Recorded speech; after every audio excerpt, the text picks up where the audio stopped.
Honorable Raila Odinga.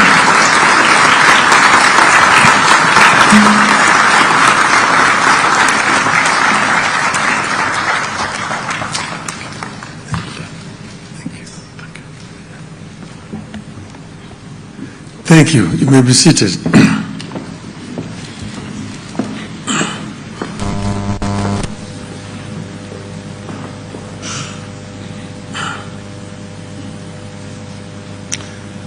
Your Excellencies, Honorable Prime Cabinet Secretary and Secretary of Foreign Minister of Foreign Affairs of the Republic of Kenya, Your Excellencies, permanent representatives of member states of the African Union, the leadership of the African Union Commission, which is here, friends of the African Union, ladies and gentlemen, good evening. Assalamu alaikum. Mes amis, bonsoir. Hamjambo. I am very delighted to see such a big audience here in Addis this evening. And I'm so happy to have been introduced by two very prominent African ladies here. It shows the women power of Africa.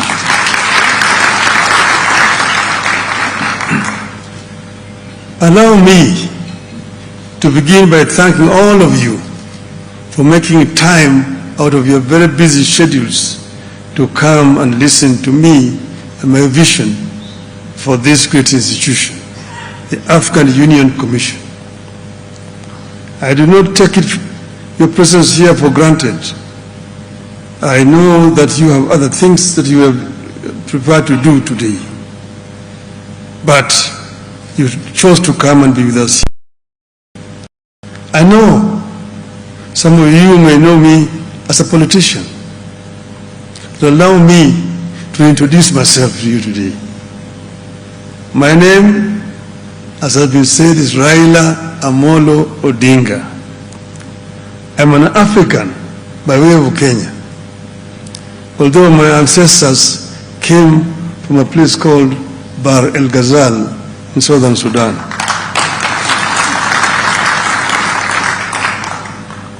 I am a mechanical engineer by training, a businessman, a former prime minister, a grandfather of 5, a father of 4, a husband of 1,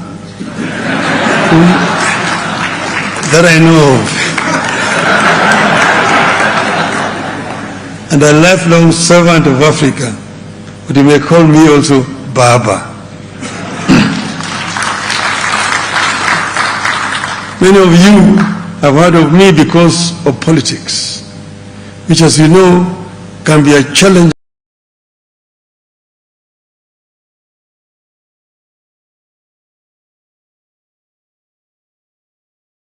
Steadfast and uncompromising in my belief about an African unity. I was born into the spirit of Pan-Africanism, the son of a pioneering leader, Jalango and under his tutelage and guidance, I was exposed to the rich tapestry of Africa of exceptional leaders. I have witnessed both the continent's greatest aspirations and its most challenging trials.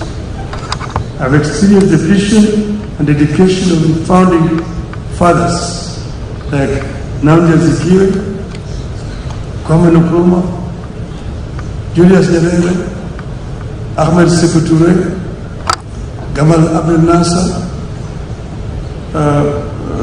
Ahmed Ben Bella, and recently,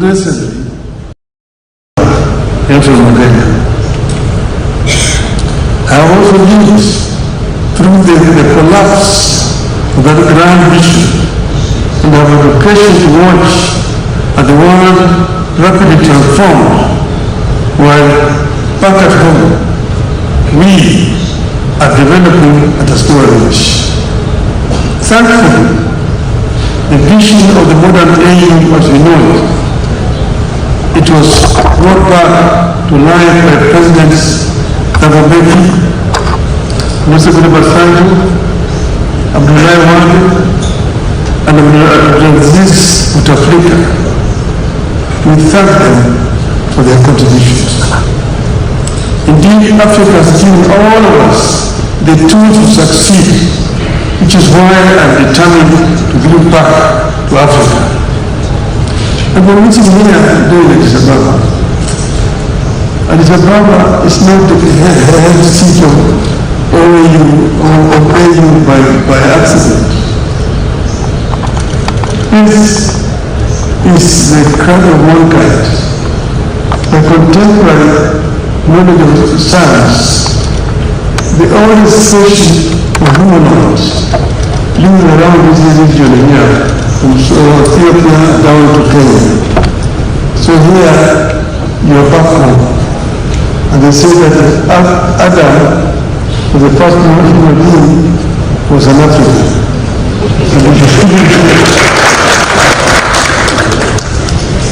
This is also the oldest country in terms of governance in the continent. It is the only country that has not colonized. So what you see here is not as ready for any kind of colonization. Apart from a brief invasion by Italians, this country has always proved itself. When they came here, they found an institution that was much older and stronger than they had left back from where they came from. So we're proud that Africa actually is the mother of civilization. When Africans were struggling, Ethiopia offered support for liberation of Africa. And the liberation movement moved, and eventually the colony was defeated. So there were centers, Accra, Cairo, Addis Ababa, Dar es Salaam. Those were the origins of African Organization of African Union. 2.5 weeks ago, we were here in Addis Ababa to come at the launch of the refurbished African Hall, where the Organization of African Unity was founded in May 1963. At that time, I came under a different category. I was invited as a descendant of my father, who was one of the founding fathers of the Organization of African Union. At that time, a big part of Africa had already been liberated. They were represented by presidents. But there was part of Africa which was not free. Kenya was being one of them. Kenya, Zimbabwe, Zambia, then Rhodesia, Mozambique, Swaziland, now Eswatini, South Africa, Basuto land then, now Lesotho, Botswana land then, now Botswana, Southwest Africa, now Namibia, Equatorial Guinea, Guinea-Bissau, Sao Tome and Principe, and Cape Verde. So, in that congregation of the African leaders, presidents, the two people who spoke on behalf of the liberation movements, and that was Nelson Mandela and Jaramogi Oginga Odinga. So now we were invited as the descendants of the founding fathers to witness the opening of that hall. That is why I was here last time. Now, my extensive travels across the length and breadth of Africa have exposed me to the enormous riches and unexploited opportunities in our great continent. I have also had the opportunity to serve the African Union High Representative for Infrastructure Development in Africa between 2018 and 2023, for which I remain profoundly grateful. But I have also represented the AU in other capacity. when Ivory Coast was in turmoil, the then chair of the AU, Mr. Jinping, approached me and asked me to be the African Union representative to mediate the crisis in Ivory Coast. I have also been involved in other peace initiatives in Burundi under Maldimu Julius Nyerere to negotiate peace in Burundi. I was also involved in Mozambique when there was a crisis, when the opposition had refused to accept the results and they needed somebody to go and bring them together. I was involved in the negotiations in Mozambique. So I understand Africa from other perspectives. But I was asked by the current chair to be the High Representative of Africa on the field of infrastructure. And I know most of the representatives here from that perspective. This position gave me the opportunity to further appreciate Africa's myriad infrastructural and associated challenges. Here we were dealing with several infrastructure across the continent.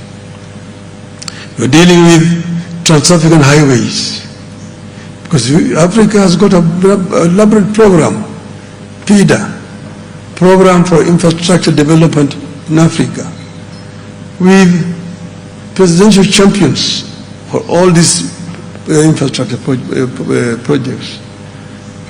But there are several challenges that are being faced. That position gave me the inside story of what needs to be sorted out in African Union. We are dealing with trans-African highways, the Cape to Cairo, the Tunis to the Cape, the Dakar through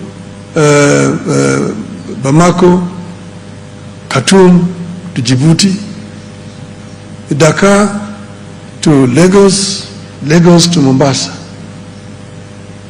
Then you have the trans-African high-speed railway networks from Beira in Mozambique through Zambia, DRC to Lobito in Angola, and then down to Walvis Bay in Namibia. Then you have the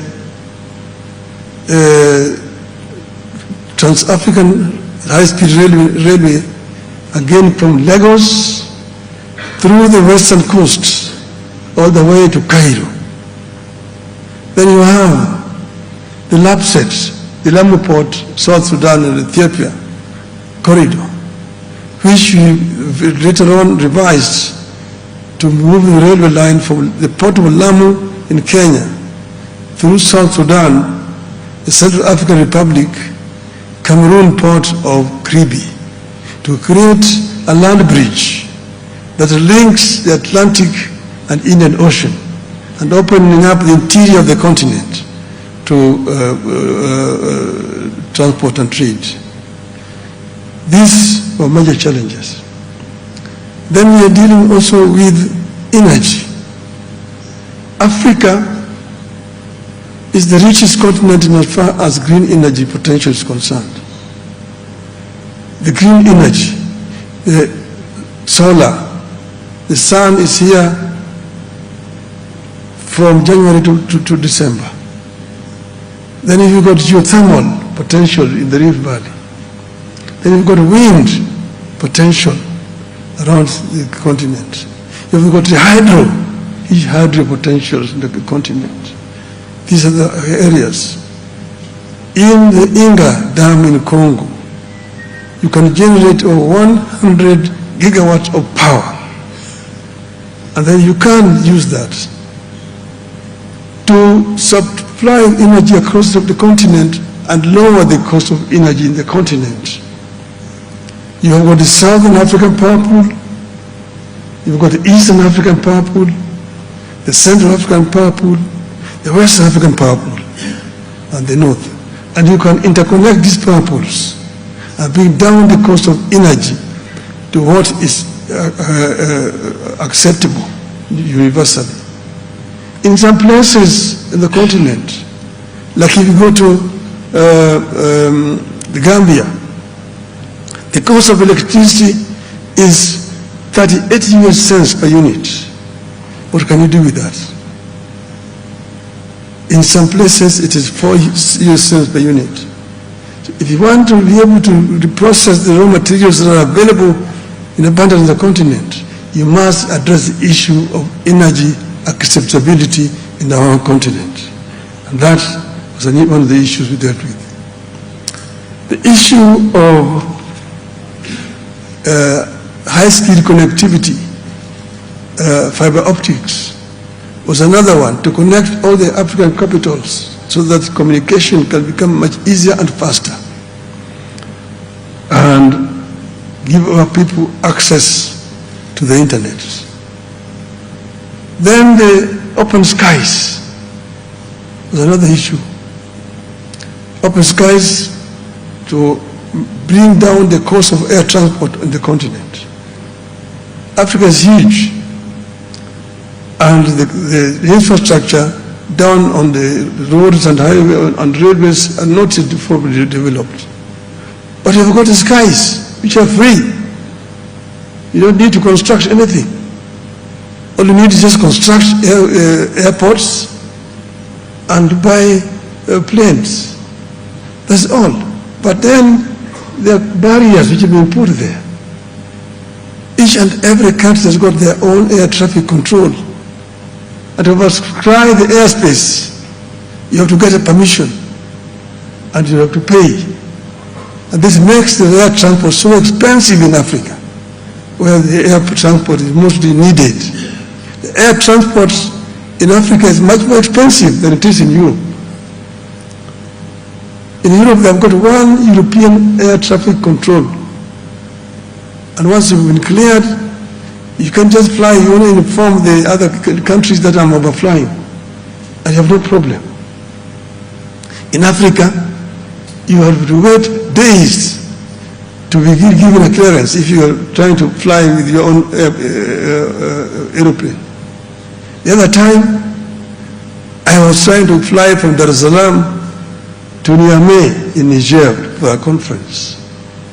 I was holed up in Dar es Salaam in a hotel for 10 hours because you must get an overflight clearance over Uganda, DRC, Central African Republic, Cameroon, Nigeria, and Niger itself. At that time, I was going for the funeral of the president of Namibia. I'm sitting in Nairobi at the airport for 3 hours to get clearance over Tanzania, DRC, Zambia, Botswana, and Namibia itself. So these are self-imposed restrictions on our continent. This is what we call the low-hanging fruits that you can harvest without a problem. But these are still there as a challenge. These are some of the problems that we were dealing with when I was there. And I was saying that this means a challenge that we need to deal with going forward. Then, in the continent, we have the youth.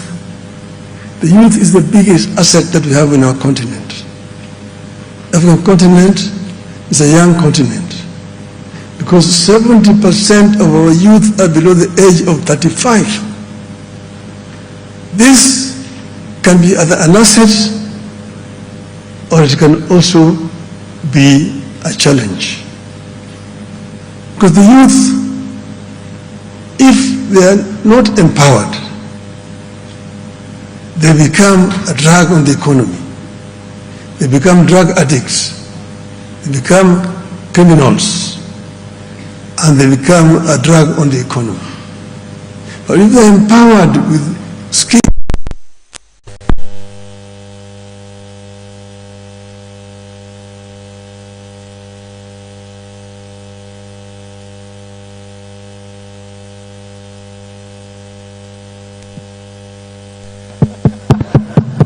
I agree. It should be back now. Sure. Thank you.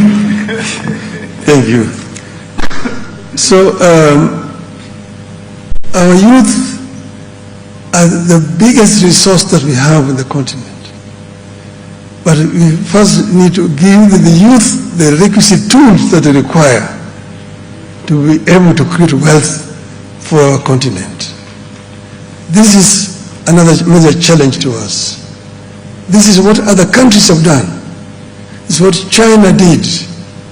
China empowered the youth and gave them skills so that when they opened up their economy, the big manufacturing companies rushed to China because they saw there highly skilled and cheap manpower and also cheap raw materials.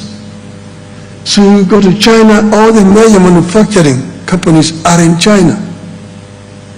The automobile, Mercedes is there, BMW is there, Volkswagen is there, Peugeot is there, Citroën, Volvo, Ford, Toyota, Nissan, Hyundai, all of them are in China. In Germany, they tell me it is cheaper to manufacture a Mercedes-Benz in China and ship it back to Germany than the one manufactured in Stuttgart, Germany. That enabled China to move 600 million people from poverty to middle income status. So China is today no longer the cheapest destination because most of the people have become more affluent. A gap is left down there underneath which Africa can fill. Because China has the cheap raw materials, but those raw materials are made with original raw materials from Africa. They have cheap industrial materials. They have got steel, they have got copper, they have got aluminium. But all those are made with raw materials coming from Africa. So if you can do the value addition on the continent, then you don't need to, people don't need to go to China. Those industries will come to Africa, and Africa will become the next factory of the world. This is one of the things that I have in mind.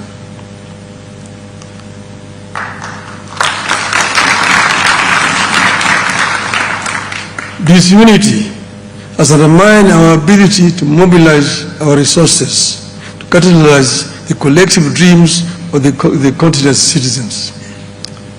Africa's unity is therefore sacred to me.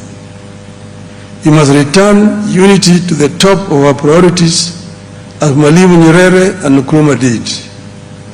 Without unity in a fast consolidating and changing world, Africa will continue to be marginalized, exploited and irrelevant. It is why today I ask you, ladies and gentlemen, to open your minds to a new Africa.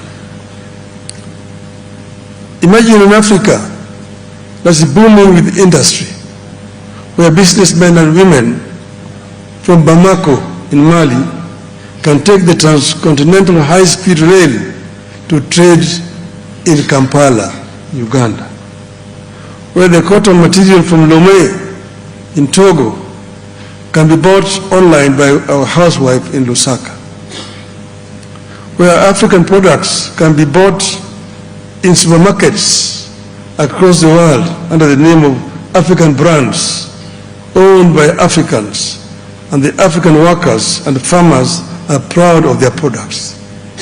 An Africa that does not require visas for other Africans. An African men and women who do not climb on a rickety boat or in an airplane cargo hold, risking their lives to go to greener pastures.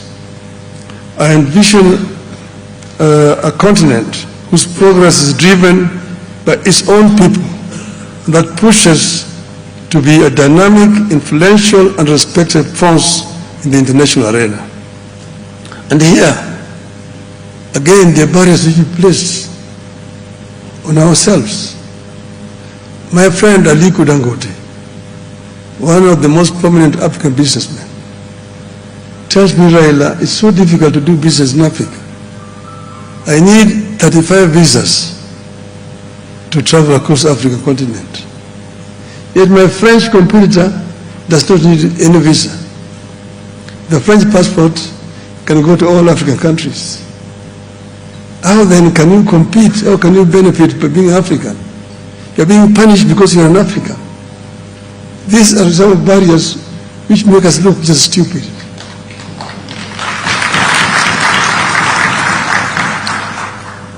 In Europe, when I was living there, traveling in Europe was very difficult. You had to have a visa. When I was traveling from Germany to Britain on a train, I needed a visa to transit through Belgium or Holland, 2 visas. And if you did not have that visa, they put you back on the train back to where you came from. Today, you don't need a visa in Europe. The Schengen visa, you're going to go to any country in Europe. You only get, if you're traveling by road, you only get to know that you've crossed the border by seeing the different registration numbers. And so Europe has become a village. Why can you not do that in Africa?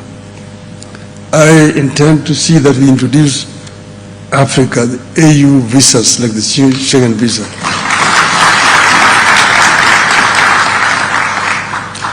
So my leadership at the AU will not be one of the same rhetorics where people meet a few times a year and return to their enclaves.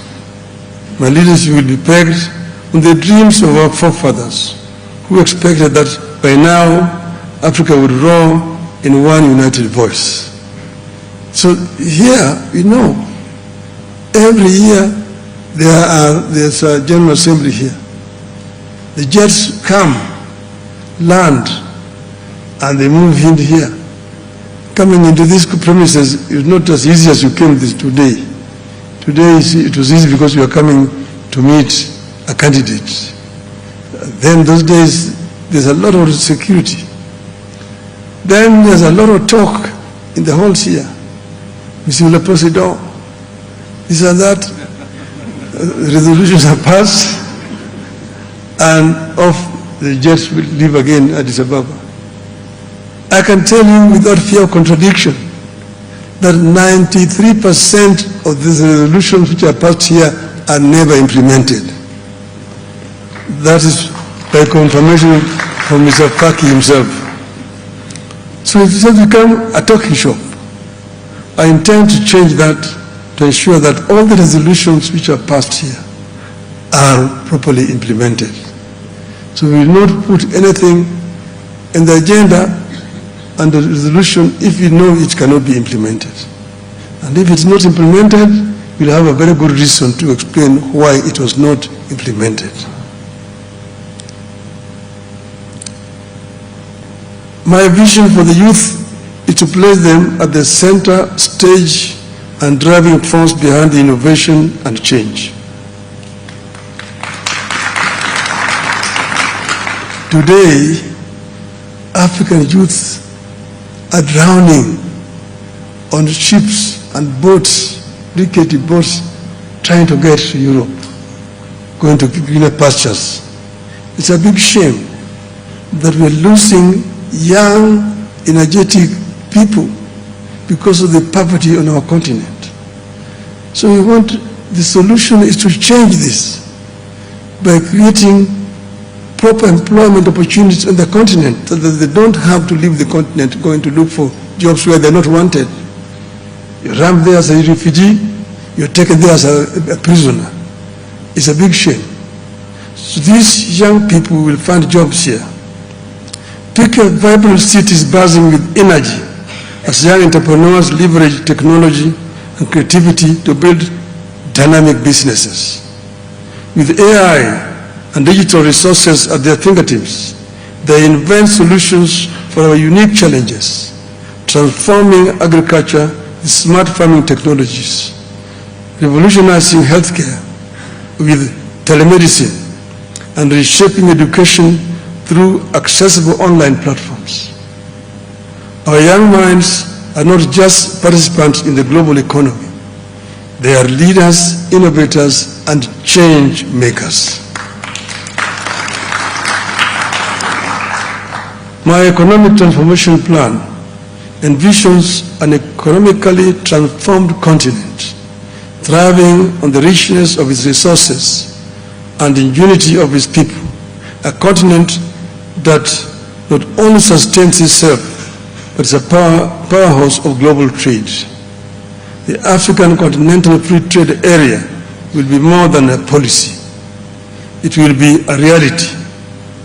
Imagine goods flowing seamlessly across the borders, facilitated by advanced logistics and digital platforms, creating jobs, fostering innovation, and ensuring that no Africa goes hungry. My environmental sustainability plan envisions our rich biodiversity. It is protected, and our natural resources are managed wisely. In the face of climate change, we lead the way in renewable energy, harnessing the sun and the wind power to power our homes and industry. Our agricultural practices need to be regenerative, preserving our land for future generations and ensure food security for all. Africa is not the offender in this debate on climate change. Africa is a victim because Africa's emission is less than 5%, about 3%, somewhere there. But Africa suffers the biggest effect in this animal called climate change. Many of African countries today live between two twin disasters: floods and drought, El Nino and the sister La Nina. The floods, when the floods come, they destroy homes. People drown. Our infrastructure is devastated. Bridges are washed, and so on and so forth. And when the drought comes, livestock is dying. People go hungry. There's no food, famine, and so on. So first, we need to make our contribution to this agenda of climate change by greening Africa, rolling back the desert. But we are also the biggest arable land available today on the planet Earth. So we make use of what we have on the continent. But in the negotiations for compensation, if you go as Benin, as Cape Verde, as Egypt, as Senegal, as Kenya, they just look at you. I have been in those COPs. I was in COP 15, I was in COP 16, I was there in Copenhagen, I was in Cancun, Mexico. I've been in a number of those COPs. I was in Sharm el Sheikh. Now I'm not going to Baku next week. It's Baku, and next year it is in Brazil. But it's a talk show. People talk and they keep on pushing you. They make promises of billions, but when it comes to contributions, nothing is happening. But if Africa negotiated as Africa, it will be a different matter altogether. But if you go as individual countries, you will keep on being pushed left, right, and center. And that's why we must have one agenda on this issue, climate change, and say this is what it is, these are our terms. Gender equality and inclusion. In this ideal Africa, gender equality is not just an aspiration, it is a reality. Women and girls are empowered need to be empowered to pursue their dreams, leading in every sector, from technology and politics to education and business. African woman has made a lot of contribution in history. African woman is the breadwinner in most of African societies. She's the one who wakes up so early in the morning to go to the farm, to go and farm. The one who is looking after the children at home. She's the one who is also fetching water to bring at home. The one who is cooking in the home. And then in the evening again, she's the one who is the workshop. So African woman is a great enemy, a great human being. African women must be given their rightful space. They must be respected and empowered. We must ensure that their voices are heard in every decision-making process, creating a balanced and equitable society. Cultural renaissance. Let's envision a cultural renaissance in Africa. An African that celebrates its rich heritage while embracing modernity. Our art, our music, our literature resonate worldwide, showcasing our talents and telling our stories. Festivals and cultural exchanges thrive, reinforcing our bonds and inspiring future generations to cherish and promote our diverse cultures. Of course, with this ambitious dream, there must be a plan, which is why my campaign and my leadership have come up with an extensive technological innovation plan, utilizing artificial intelligence as its bedrock. In this future, we embrace technology as an enabler of progress. Cities are smart, utilizing AI to optimize everything from energy consumption to transportation systems. Education is accessible to all, with digital classrooms that open doors to knowledge regardless of location. Our health systems are strengthened through telehealth and AI diagnostics, ensuring that every individual receives quality care.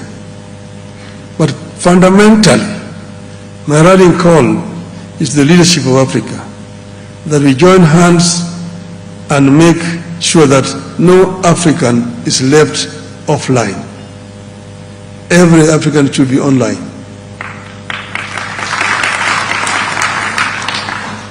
And now let me conclude. A call to action. Today I invite each one of you to imagine this Africa, a continent bursting with potential and brimming with possibilities. As I present my candidacy for the position of chairmanship of the African Union Commission, I'm committed to turning this vision into reality. But I cannot do it alone. It will take all of us, leaders, innovators, and every citizen working collaboratively to dismantle barriers, foster unity, and pursue excellence. Together, let us harness our collective power to create a future where Africa stands tall on the global stage, an emblem of resilience, creativity, and unity. Let us embark on this journey towards a brighter and more prosperous Africa. Africa is the richest continent on the planet Earth in terms of strategic raw materials that have made other parts of the world rich. The paradox is that the richest in terms of resources is also the poorest in terms of living conditions of these people. This is what we need to change so that African people can be rich people.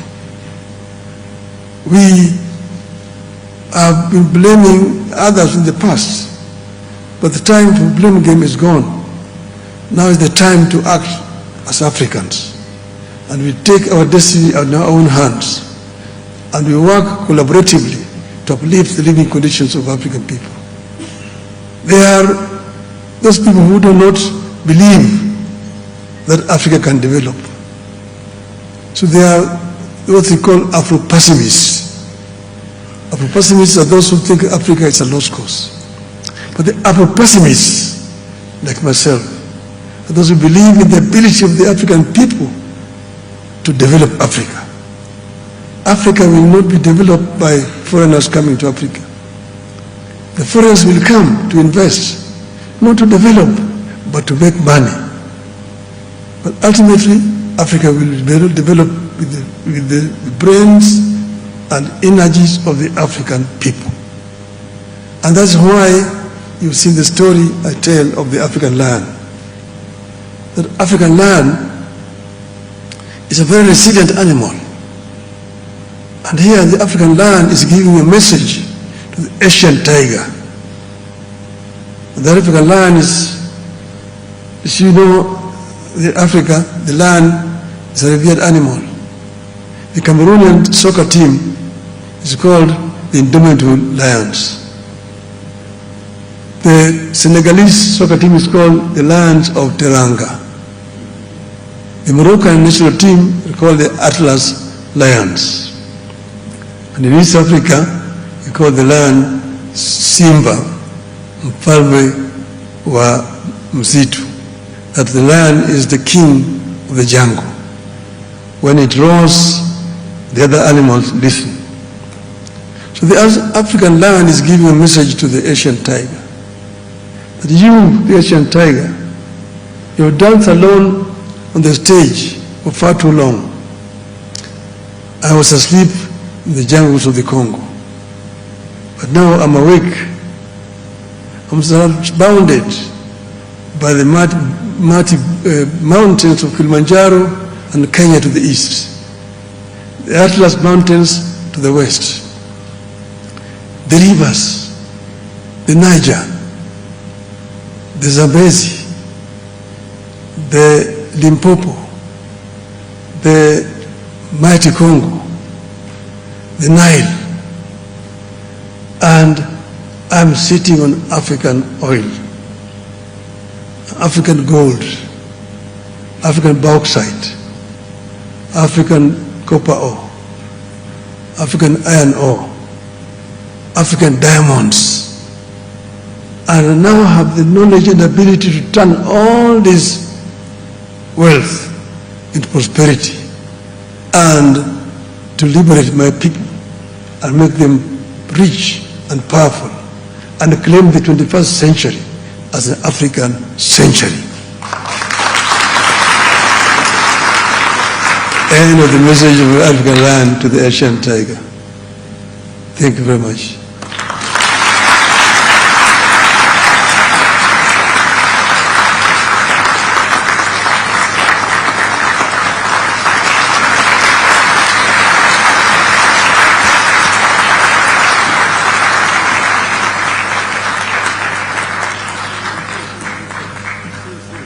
Ladies and gentlemen, let's continue to applaud.